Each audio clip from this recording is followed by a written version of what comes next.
Ketika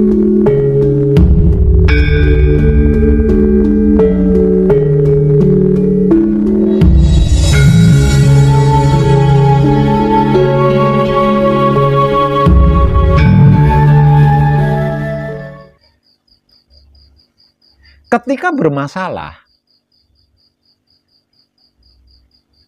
sebagai seorang muslim, kan diharamkan mencari solusi kepada dukun, diharamkan kan. Sebagai seorang muslim, ketika bermasalah, mencari jalan keluar kepada dukun, itu kan diharamkan. Harus ketemu kiai, mencarinya harus kepada kiai, mencari solusinya harus kepada kiai, meminta solusinya harus pada kiai, minimal ustadz. Kira-kira gitu enggak? Soalnya dulu saya pernah mengalami itu, makanya saya bisa ngomong, saya pernah mengalami itu, ya. Gitu kan? Setelah ketemu ustadz, setelah menemui ustadz, setelah menemui kiai, kiai atau ustadz sudah pasti akan memberikan solusi. Ketika didatangi oleh sesama muslim yang sedang bermasalah.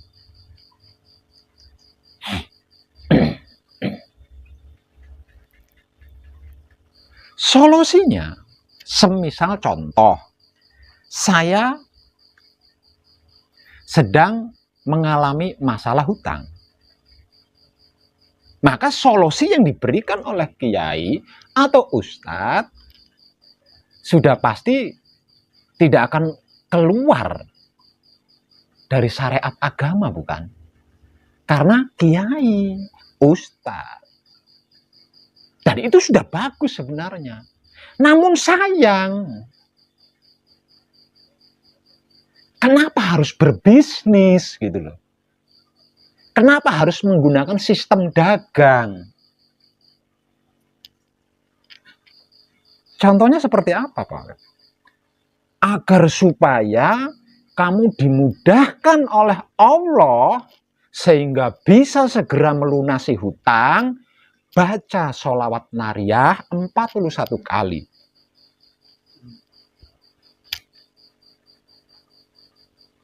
Atau baca surat Al-Ikhlas 21 kali. Terus secara istiqomah. Allah pasti akan melunasi hutangmu. Entah bagaimana caranya. Kenapa harus seperti itu? Gitu loh. Kenapa harus berbisnis? Kenapa harus menggunakan sistem dagang?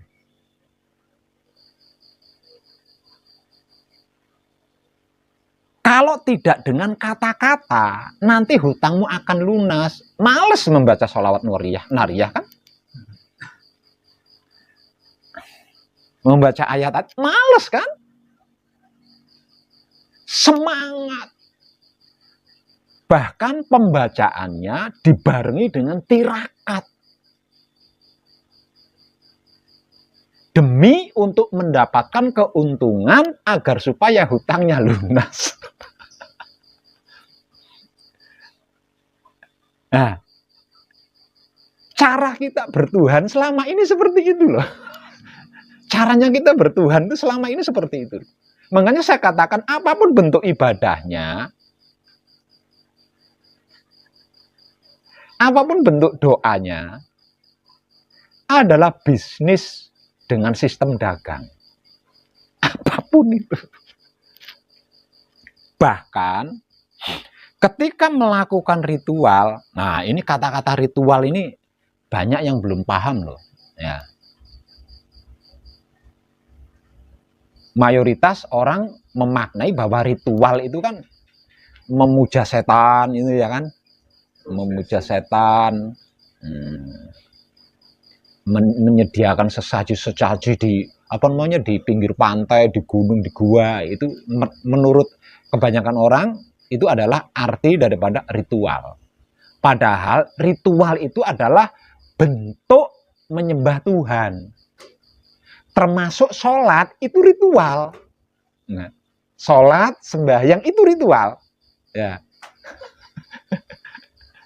Lah kebanyakan orang kan yang mengartikan ritual itu kan yang berbaur mistis gitu kan, berhubungan dengan setan-setan.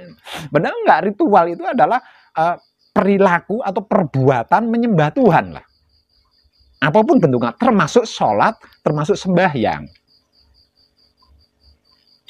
Bahkan ketika melakukan ritual, semakin mewah ritualnya, semakin mahal ritualnya, semakin lama ritualnya, semakin banyak berkah atau anugerah yang akan kita dapatkan dari Tuhan.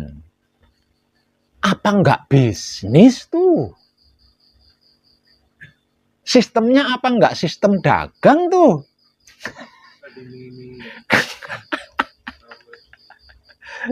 Bagaimana mungkin kita bisa kenal Allah, ngerti Allah, paham Allah, tahu Allah, kalau sistemnya seperti itu? Hubungan kita dengan Tuhan kita itu bukan hubungan bisnis dengan sistem dagang. Hubungan kita dengan Tuhan itu bukan hubungan politik.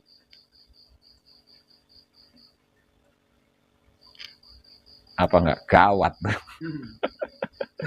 Kalau tidak seperti itu, males, enggak mau melakukan, enggak mau melakukan. Bisanya semangat, mau melakukan karena akan mendapat keuntungan. Kalau enggak menguntungkan, tidak mendapat keuntungan, enggan, bahkan tidak mau sama sekali melakukannya. Jadi kesimpulannya, kita hanya mau menyapa Tuhan, mendekati Tuhan ketika kita sedang dalam kepentingan. Di saat punya masalah saja. Itu pun ngerampok, nodong. Itu pun ngerampok, nodong.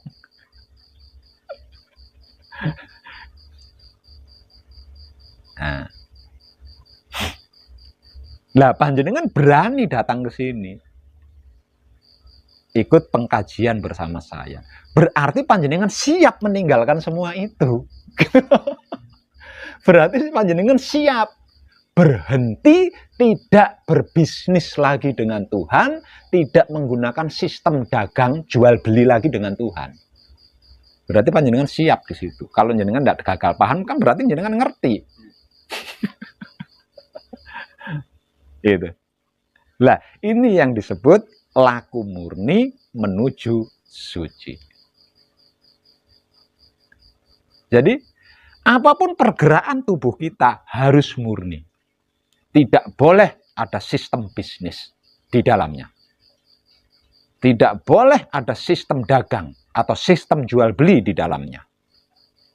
Dan tidak boleh ada politik di dalamnya. Manekung atau gembleng adalah penyelesaian laku murni menuju suci. Artinya semua masa lalu panjenengan yang semuanya serba bisnis, kalau bukan berbisnis tidak mau panjenengan melakukan, itu harus panjenengan tutup. Tutup. Selesai. Ganti dengan membuka buku lembaran baru yang di dalamnya tidak menggunakan sistem bisnis, yang di dalamnya tidak menggunakan sistem dagang atau jual beli, yang di dalamnya tidak ada politik dalam bentuk apapun. Selesai laku murninya. Nah, kalau laku murninya selesai, artinya raganya ini murni, baru bisa mencapai sucinya diri. Lah, dengan kesucian diri yang dibungkus raga murni, baru bisa mencapai manunggal jati.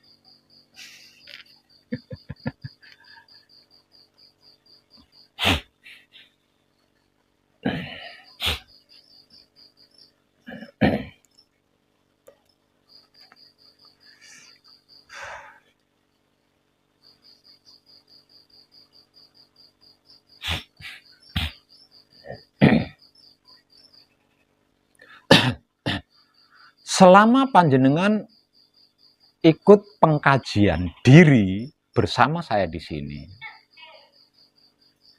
di setiap sore ketika hendak memulai manekung atau gembleng, panjenengan akan diberi motivasi untuk menonaktifkan pikiran, menonaktifkan otak atau pikiran, menonaktifkan hati atau batin, menonaktifkan kelamin atau syahwat.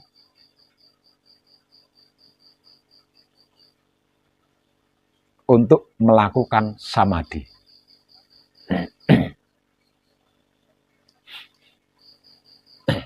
Artinya, menonaktifkan otak atau pikiran, tidak usah berpikir apapun.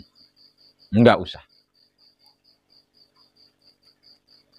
Tentang pemikiran kita yang ingat itu, nggak usah. Biarin aja.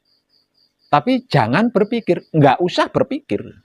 Soal pikiran kita ingat itu, ingat ini, ingat bla, biarin saja. Jangan terpancing untuk berpikir sesuatu.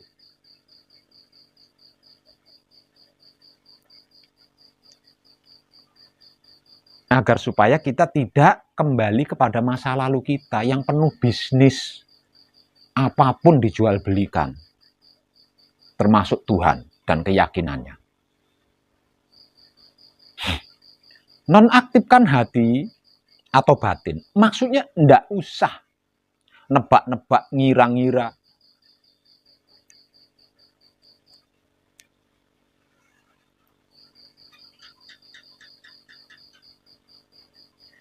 Mengetahui, mendengar, melihat, mencium, apapun ndak usah ditebak-tebak, ndak usah dikira-kira, nggak usah disangka-sangka. Biarin aja. Jangan terpancing untuk menebaknya. Jangan terpancing, jangan tergoda untuk menerkanya, untuk menyangkanya, untuk mengiranya. Biarkan saja. Tetap diam. Agar supaya kita tidak kembali kepada masa lalu kita yang penuh bisnis dan politik. Nonaktifkan kelamin atau syahwat, maksudnya ndak usah punya keinginan apapun. Ndak usah punya tujuan apapun. Betapapun panjenengan ingin menuju Tuhan, betapapun panjenengan ingin manunggal dengan Tuhan, biarkan saja.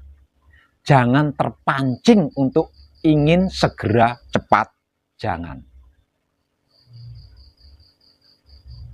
Agar supaya panjenengan tidak kembali kepada masa lalu panjenengan yang semuanya serba bisnis dan politik.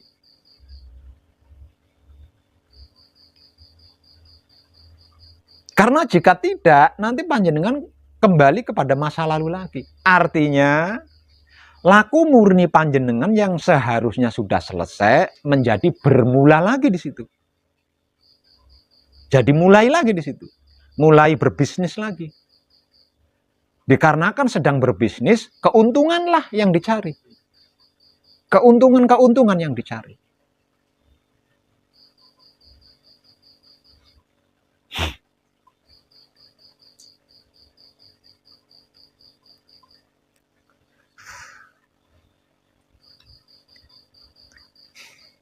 Nah, kalau sudah seperti itu, tidak akan ada. Tidak akan ada, tidak akan bisa. Pasrah kepada Tuhan, menerima keputusan Tuhan, mempersilahkan kuasa Tuhan, tidak akan ada di dalam diri panjenengan. Panjenengan tidak akan bisa. Pasrah kepada Tuhan, menerima keputusan Tuhan, mempersilahkan kuasa Tuhan, panjenengan tidak akan bisa. Dengan sistem bisnis dan berpolitik, panjenengan tidak akan bisa. Nah, selama jiwa panjenengan tidak bisa pasrah kepada Tuhan, tidak bisa menerima keputusan Tuhan, tidak bisa mempersilahkan kuasa Tuhan, maka selama itu panjenengan tidak akan bisa merasakan kenyataan Tuhan. Lah, karena tidak bisa merasakan kenyataan Tuhan, semuanya jadi hayal. Semuanya jadi ilusi. Nggak ada kenyataannya. Nggak ada hasilnya.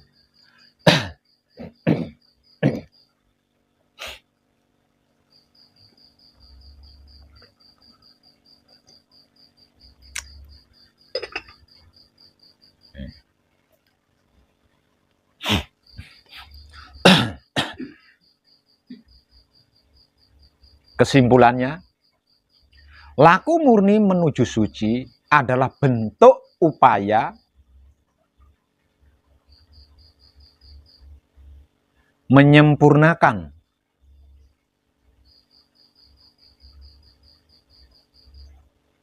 hubungan kita dengan Tuhan yang berbaur bisnis, yang selalu mencari keuntungan. Dengan begitu, diri kita bisa mencapai sucinya jiwa. Dan hanya dengan kesucian jiwa kita bisa berkomunikasi dengan Tuhan.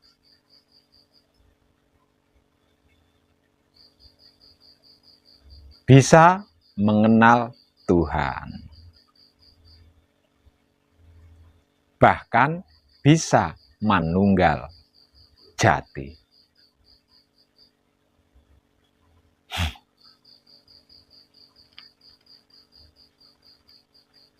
Lah, merubah mindset,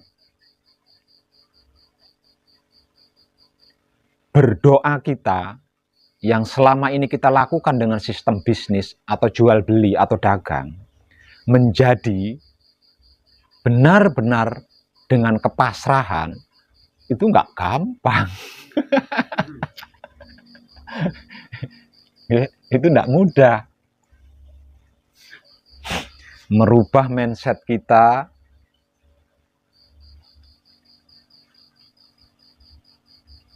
yang selama ini sholat atau sembahyang atau ritual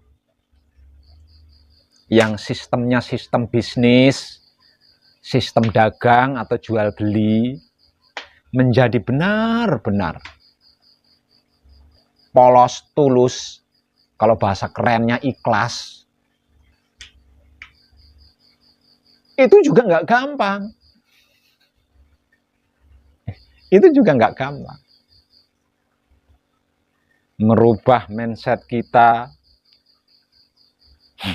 yang selama ini melakukan ibadah-ibadah yang semuanya itu bisnis kelas elit,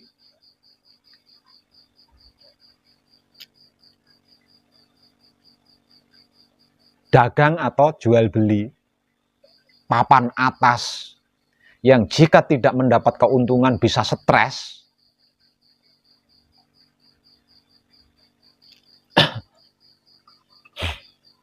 Menjadi benar-benar tulus, menjadi benar-benar polos, kalau dalam bahasa kerennya ikhlas, itu tidak gampang. Itu tidak gampang, tidak mudah. Karena kita sudah terbiasa di situ. Sudah terbiasa berbisnis, sudah terbiasa berdagang, sudah terbiasa jual beli sama Tuhan. Jadi kalau tidak bisnis, tidak dagang, tidak jual beli sama Tuhan, itu tidak asik. Rasanya itu tidak asik, gelisah. Gelisah, takut.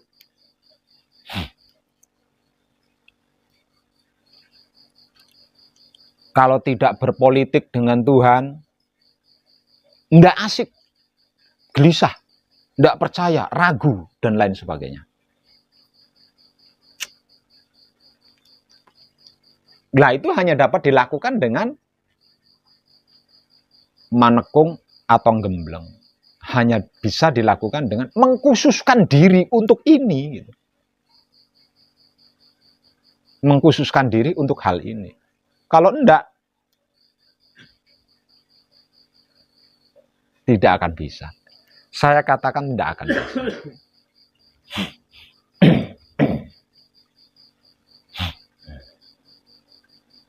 Bahkan, tidak sedikit orang-orang yang juga mengkaji tentang apa yang sedang saya kaji, itu pun terjebak di dunia bisnis dan politik. Contoh, sehari tadi saya belum melakukan patrap samadhi. Kok seperti ada yang kurang gitu ya? Nggak tenang, nggak nyaman. Agar supaya sesuatu yang terasa kurang, sehingga saya bisa nyaman, bisa tenang, saya lakukan patrap.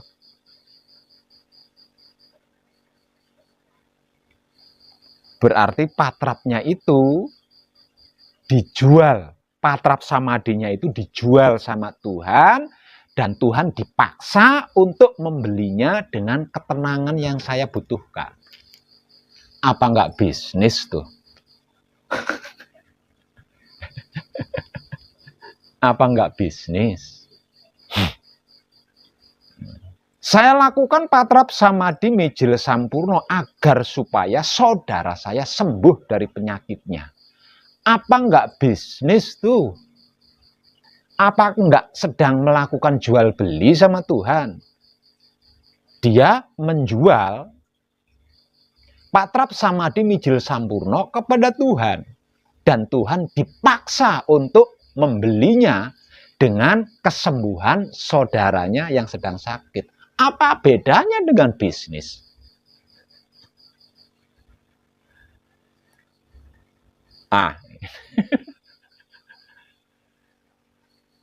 Jadi, memurnikan raga kita yang sudah terlanjur banyak noda ini tidak gampang. Kesimpulannya di situ.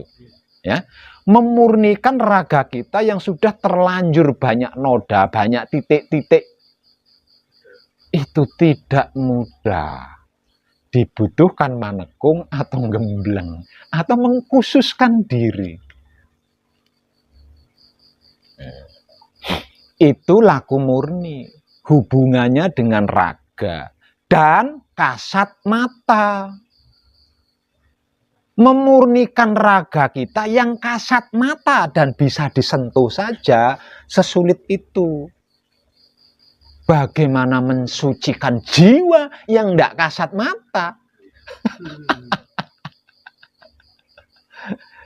Ingin manunggal dengan suci, ingin manunggal jati, loh itu tadi. Tidak gampang, tidak mudah. Memurnikan raga kita yang kasat mata saja tidak mudah. Apalagi mensucikan jiwa kita yang tidak kasat mata. Dibutuhkan manekung atau gembleng, atau mengkhususkan diri kita terkait hal tersebut. Nah, ini jangan sampai lupa selama panjenengan mengkaji di sini ya. Jangan sampai lupa ini. Kalau sampai lupa, panjenengan akan mengalami instruksi diri, protes, bahkan protes. Nah, nanti ujungnya gelisah, nggak tenang, nggak nyaman. Nah, kalau sudah seperti itu, pasti nyerah. Pasti nyerah.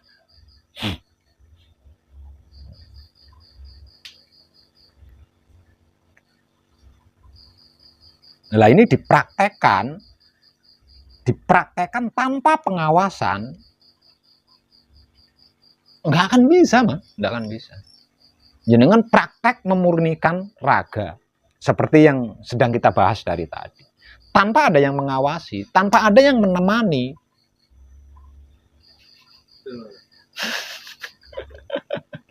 Saya merasakan berpola tambah itu. Jadi sudah merasa ada yang pas. Ya, seperti yang Bapak bilang tadi, Iya. tambah di sana. Jadi angelnya itu loh Mas di situ Mas. Ya. Pengkajian diri itu sulitnya itu di situ loh, Bang. Ya, pengkajian diri. Nah, itu enggak sedikit yang lolos. Loh, lolos kan bagus. Maksudnya kesadarannya lolos gitu. Nah, karena kesadarannya lolos, enggak tahu kan? Enggak tahu kalau dirinya sedang berbisnis sama Tuhan. Nggak nyadar kalau dia sedang melakukan jual beli, transaksi jual beli sama Tuhan. Nggak nyadar di situ.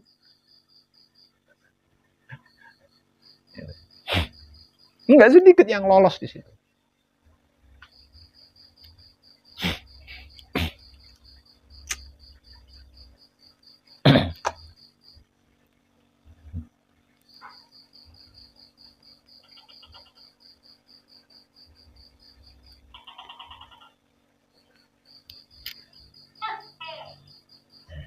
Lah, lembaran kehidupan yang seperti itu loh yang harus panjenengan tutup dan jangan pernah membukanya lagi. Kalau ndak ingin menderita. Kalau ndak ingin menderita, ndak ingin sedih, ndak ingin gagal, ndak ingin bermasalah, jangan membukanya lagi setelah tertutup rapat.